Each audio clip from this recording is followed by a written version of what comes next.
think they all might be a single design though. Do you know what I mean? Yeah, like, that's this is all yesterday. It's all this design. So take another minute to finish any work you have going.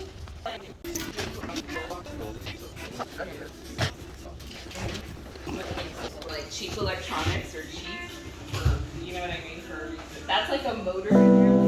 A lot of responsibility. You get here early in the morning, you're doing it on your own, it's independent. You get a list of things you do and you take care of it. And you do it all before your classes start. Yes, by 9 o'clock. I go to class.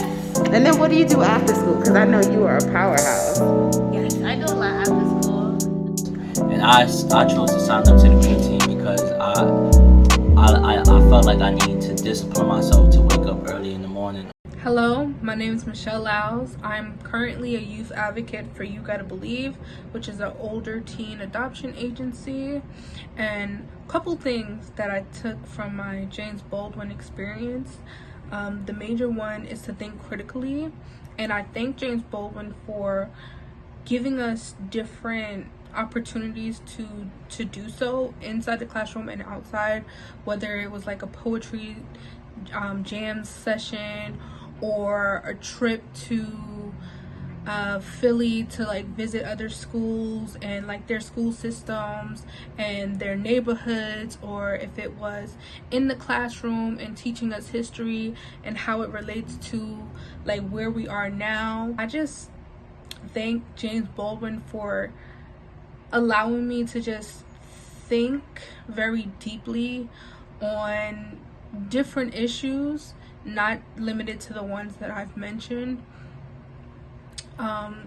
And I use that kind of thinking in like my job. And the green team, you know, what the green team to me is like teamwork with students. We planning on school events. We designing things in the hallway. We leaving inspiration. We educating people while they walk down the hallways. You know, we just dropping gems. I'll be here at 7:30. 7:30 a.m.? Mm-hmm. What time does school start? 9.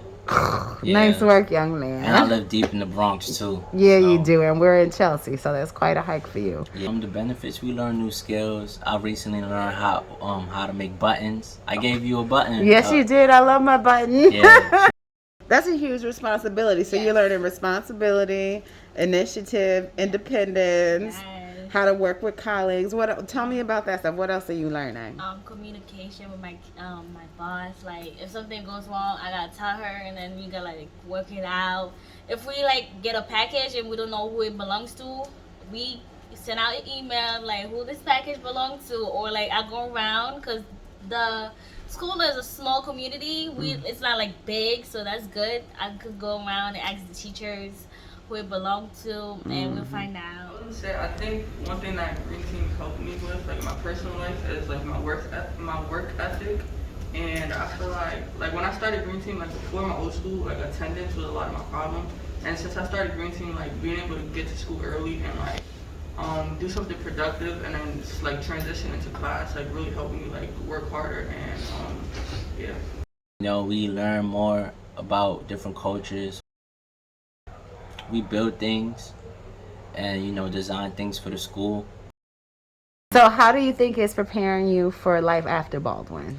It's making me understand like teamwork and how to deal with other people, because I got to deal with other people it's teaching me how to deal with other people I'm not normally used to dealing with. Soft skills. Yeah. So it's developing that for me.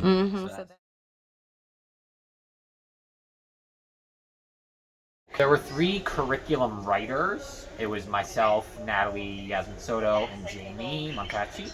So you had E&L specialist and science teacher, chemistry teacher? Yep. Cool. So we wrote the curriculum. The larger team is like the post-secondary team. So that includes like Sharon, Han, and Emily as kind of her like Circ 6 role. Mm-hmm. And then sort of, I don't even know who's a member of like, I mean, you were a member of that as well, the larger like post-secondary team. Like I have mock trial and New York Life Art, which basically they help you like develop like yourself and dance, poetry, Then I have climate art with Katie. We learn about what's going on in the world with the climate and how we affect the environment.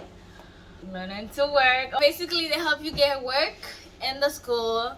And right now, I'm working in the office with Linda. She's a great boss, y'all. Like, okay.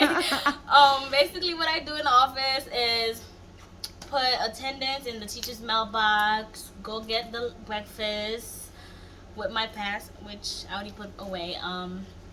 Then I go downstairs to get the mail, like boxes, envelopes, and we basically like give it out. And some things that like you can give, like if you get books, like big books, we put it in the storage room. Yeah, stuff like that. And that's gonna go on my resume, so that's good. That's like one step up. I get money. I get paid. I don't do this for free. I get paid $15 an hour. That's like 2 times a week. So that's like 300 and 400, and after, like before tax. I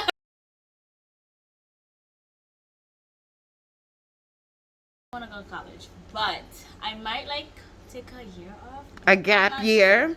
Gap year. So we need to come up with a gap year plan. Yes. I don't know. That's like with a big question mark. Okay. But I definitely want to go to college and get my bachelor degree with criminal justice. I want to be an FBI agent. Like, stop playing with me. So I'm Sharon Holden, and I am the school counselor and the director of future planning or post-secondary planning at the James Baldwin School, and this is my 15th year. I started in 2007. One of the most important things is just my, and I would say our, approach to post-secondary planning. You know, the name director of future planning is something I made up for myself a long time ago, because the whole college counselor thing felt wrong. It just feels wrong. It feels very lacking and very not inclusive and not addressing the needs of our students or their families. And so everything is centered in how can I serve our students and their families. But it did take a little while to get to the point where I was clear that like college is not where everything is at for our students and their families. That definitely, access to that is deeply important to me. And all students should have access to it and deserve it. They need to know that they deserve it if it's something that they choose, and if it's something that will give them the means to get to where they want to be. But that is, I do not presume that that is the case for every student. And so again, the messaging is very clear. College is for everybody. I don't care what you've been told explicitly or implicitly in any of the spaces you've been in your life, especially educational spaces. But college is for you, and you deserve it if that's what you want for yourself and your family. But there are so many other pathways to get to where you want to be, and it's all post-secondary education. It's all higher education, whether it means getting a license to be an electrician, or it means getting a license to be a truck driver, or it means getting certified to do. To be a hairstylist and to be working with chemicals to do hairstyling. There's still some kind of educational piece. It's just a question of what it's going to look like for you.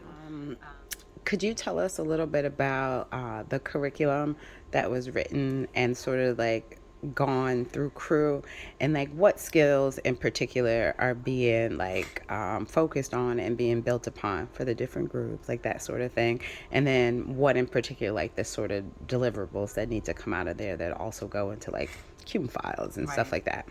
So that has been a long process, getting our school to the point where I think everybody was ready to make that shift. But yeah, so we finally, and it's challenging because first and foremost, we're a transfer school, and so the kids' primary concern is like landing on their feet and figuring out what they need to graduate. Especially, as overaged and undercredited students, there's a timeline involved. So that has to be the priority, getting them the credits they need, making sure their schedules fit and all that. So the post-secondary piece, of course, is important, but it's challenging when you can't push into freshman English or senior economics, because they need that course time to be getting their credits. So we were finally able to make this curriculum, and we wrote 3 different curricula, one for the seniors, one for the juniors, and one for the 9th and 10th graders, which is also a moving target. because kids' credit needs are constantly shifting and moving. Excuse me. So that's a challenge that we've also had. But it's boils down like what are the most important things that students need to graduate. And again, if we're coming from a place of college is just one piece of it, we want to make sure that they're all really clear on what we're talking about so that they have agency and can make decisions for themselves. So I guess the idea overall for all three groups is to like expose students to what their different post-secondary options are and give them time to research those things and learn about all of those things and know what all the options are so that they can like make an informed decision when it's time to leave. A is about just sort of like knowing what those options are and doing some exploration, starting to link their either personality traits or just like what they're interested in with like what majors you then would need to take in college, or so they update their progress tracker. They have to make an appointment with like a final appointment with the futures office to discuss their plans. Also make an appointment with the Office of Special Services. Maybe if I don't know if that means you or if that means they're at their school or program. Both, yeah, because they have to do their exit summary with me. Okay. And their caseload provider, and then they probably, depending on whether they've decided to use their services in college, would then also talk with the Office of Accessibility. My name is Jeanette. I'm the parent coordinator here at the James Baldwin School. We try to bring in student and parent when possible to talk about what are their future plans, what are they hoping once high school is done, and what kind of goals and kind of like wishes do they have for themselves moving forward. We had a beautiful dance program where a former student who graduated from our school, Noah Catala, who is an actor, dancer, does a little bit of everything, and his parent, who is a choreographer, Violeta, they came in, donated their time, and worked with our students for a beautiful dance workshop. I still was able to do what I do. Right, and not everybody that's auditioning, just because they're great in acting, they saw something different that matched me as a character. We gotta prepare him for it. So never, there's always opportunities.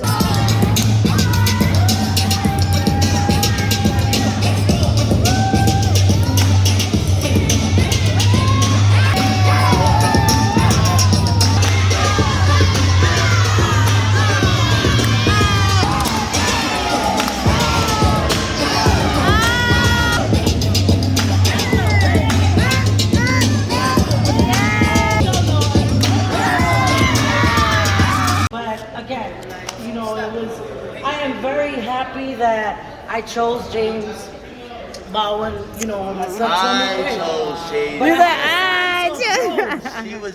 She was no. You didn't let me finish saying what I'm gonna say. I wanted to come here so bad. She didn't even want me to transfer from my other school. Not that she didn't want me to come here, but yeah, right? It was a lot. I was just afraid of him failing, but that goes back to showing your parents. I told her, I want to go to my other school. I know. You know what I mean? Everybody got their own time. Right, that too. Everybody got whatever they got to do. We have a testimony at the end of the day. Yeah. As long as you do it, don't give up. Don't give up. And if you can't with yourself, look for that team that can be there to push you. And hey, I need that help to be pushed. I'm discouraged. You know what I'm saying? See, I trust my vision. My ambition is clear. We breaking limits this year. Programmed to eradicate fear. You better do it. I seen them up Chelsea and he was like, I don't even know if I see it. I've been at Baldwin this is my second year, first year really, since we've been back fully in person.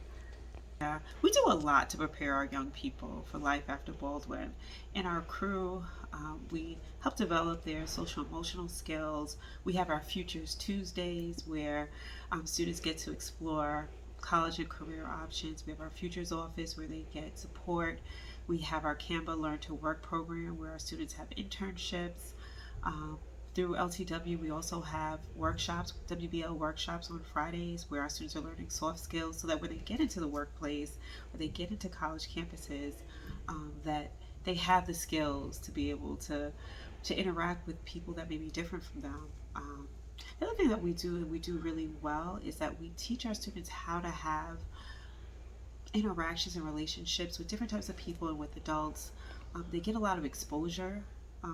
Take them to, with our fieldwork experiences, they're going to plays, they're going to different shows, they're interacting with different professionals in different fields to help figure out what is it that they may want to do, or at least learn about people's career paths. And I think a lot of times just understanding that you may have one thing that you think you may want to do, but then talking to other folks in the careers, you realize, wow, their journey took them in all these different directions, and it's okay, and they ended up okay. And so all of that, through the exposure and crew, through their experiences with different fieldwork opportunities and meeting professionals in different careers, all of these things help our young people to transition from being here to life after James Baldwin, the James Baldwin School. So the Career Day series was amazing. What we did was we had themes for each one of the career days that took place basically quarterly. And so because we were able to do it virtually, we were really able to widen the net of professionals that were able to share their experiences with our students. So we dream big, and the hopes here are that we have long-standing partnerships with different organizations where our students are able to intern, have apprenticeships, have mentors, that there's a commitment between these different partnerships and with our school community and with our students. And that's the goal, and that it covers just various fields. How you feel about that? So I'm just going to go over a couple small things that we're changing for next year. We're going to spend some time in small groups discussing how you feel like things went this year.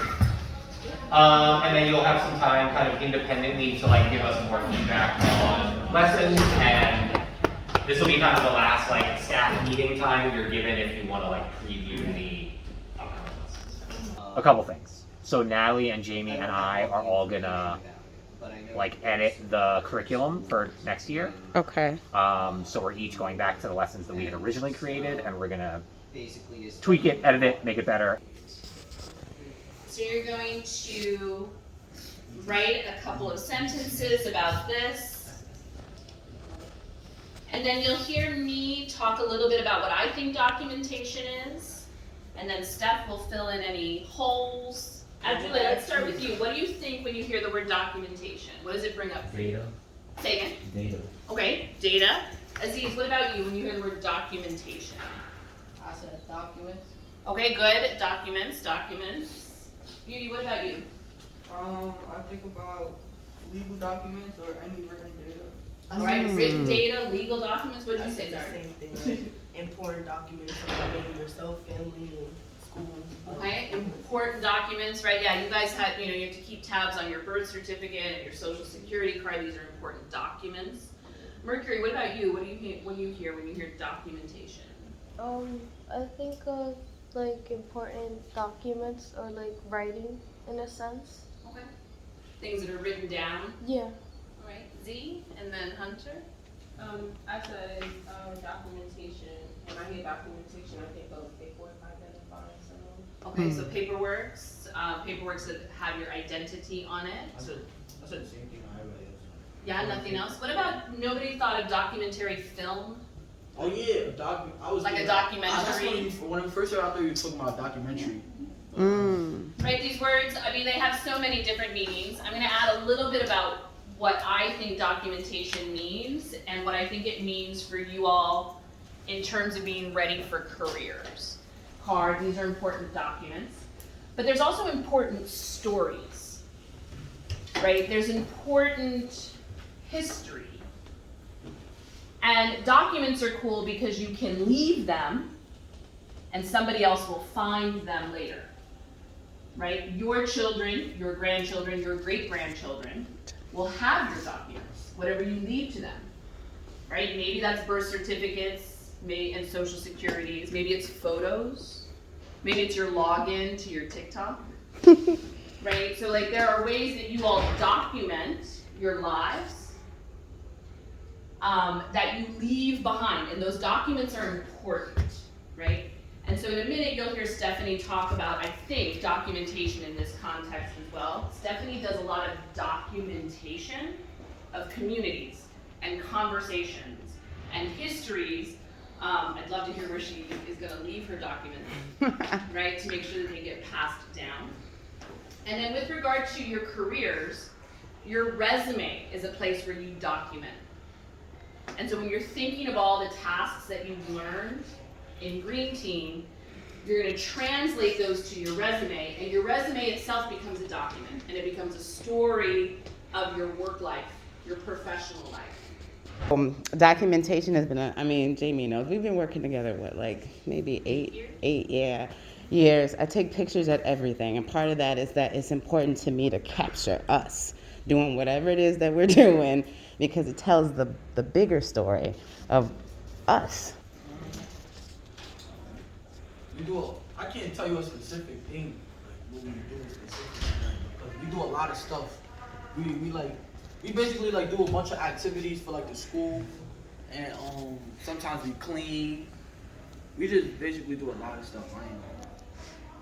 You do it on your own, in teams?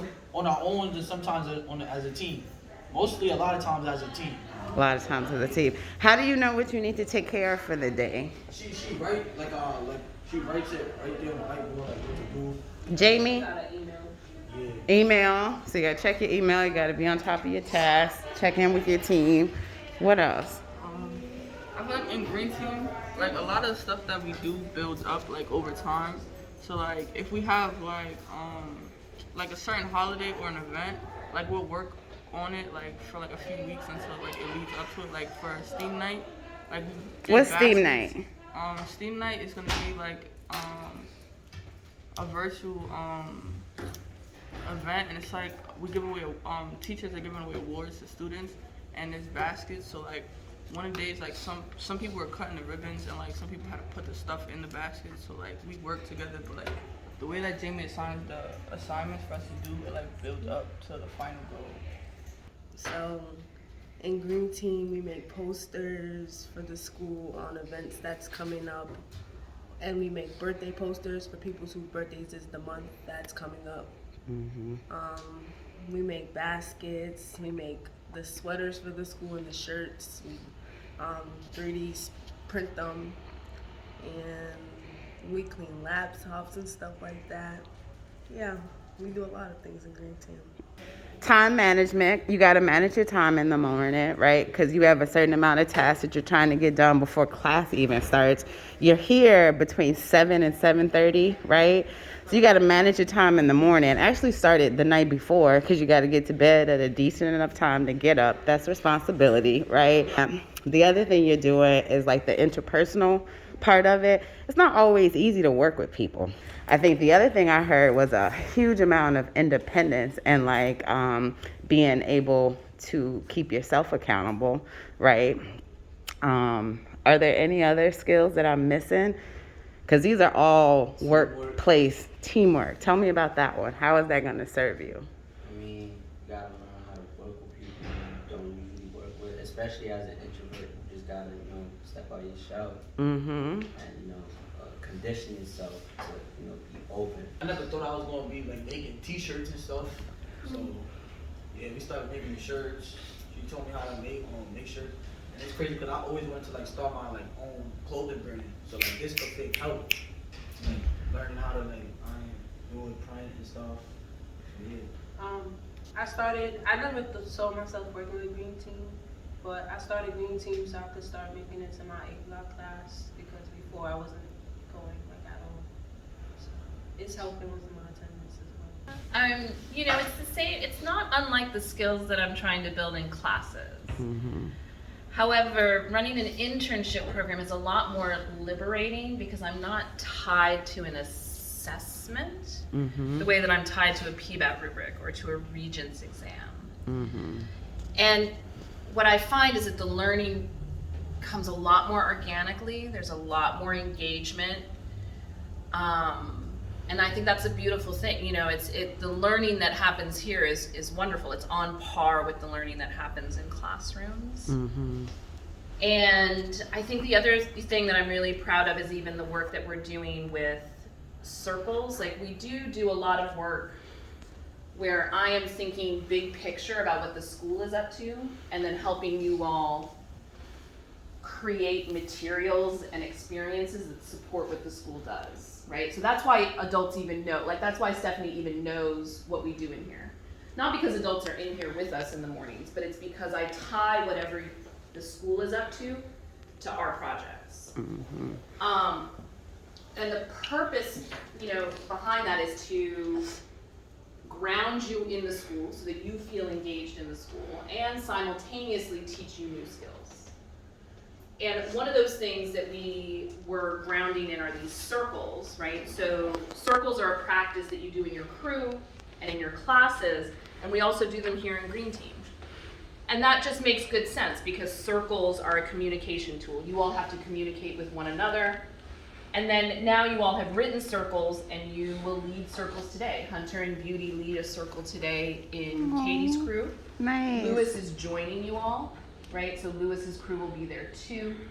And this is, it's synthesized, right? They practice it here, practice writing it, and then in crews they deliver that. And the transference there, I think, is leadership. Right, so you all will have experiences with leadership in high school. And so when you next encounter an opportunity to lead, you will not hesitate. And opportunities to lead will come, right? You will go out and you will work, and you will have great work ethic, and you will do a really good job, and somebody's gonna notice that, and they're gonna offer you a leadership opportunity. And in that moment, you will not hesitate as much as if you had never had to do it, right? When you all lead circle today, I will not be there to support you. You will have to lead. And instilling that at a young age, I think is one of the greatest transference skills that you'll take from here. Is that you will conceive of yourself as a leader and you will take opportunities to lead when they come because you've practiced it. You won't feel nervous. You won't hesitate. You won't hesitate. You get paid $15 an hour. We clean laptops. Yeah, we clean laptops, and she'll learn different things like for future like jobs and stuff. Like say if she wants to get a job, she can learn how to like clean computers, fix computers, connect the computers to the printer and stuff. Do more. There's other stuff.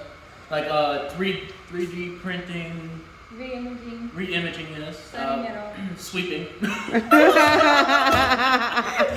And you have a resume now, don't you? Oh yeah, you get a resume on this. My name is Teresa Robinson. I've been at James Baldwin School with the Campbell program for over 4 years. I started out as an internship developer, and then I was an advocate counselor, and now I'm the program director for the Campbell Learning to Work program. We basically collaborate with the James Baldwin School in providing support to students and support them in achieving their goals to graduation from James Baldwin School.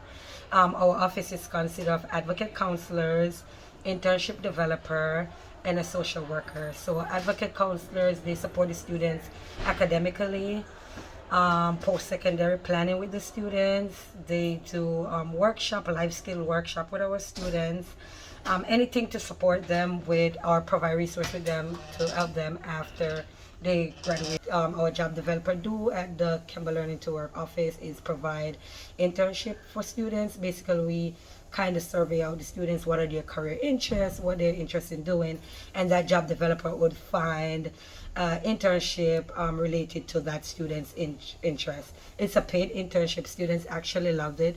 They get minimum wage $15 an hour, and these internships can be done after school or before school in the morning time. And then we have a social worker who helps students with social worker concern like mental health, whether it's to provide resources to the students. Sometimes our students struggling obtaining an ID. So as an advocate or social worker, they are able to help the students apply for an ID or even go to the DMV with that student to help them get access to obtaining an ID. So that's some of the things that we do here at the LTW office and our partnership with the James Baldwin School. So my name is Kelly Adams Brown. I am a licensed clinical social worker.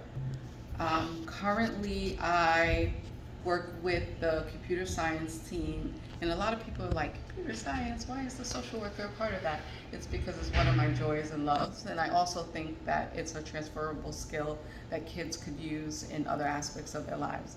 I really feel like our kids spend a lot of time on technology, and they can be making some money from it. The other committee that I sit on, which is a really love of mine, is our transformative justice team, or restorative justice as people know. So what I really enjoy about working with the RJ community, the transformative community, is that it really looks at the whole child.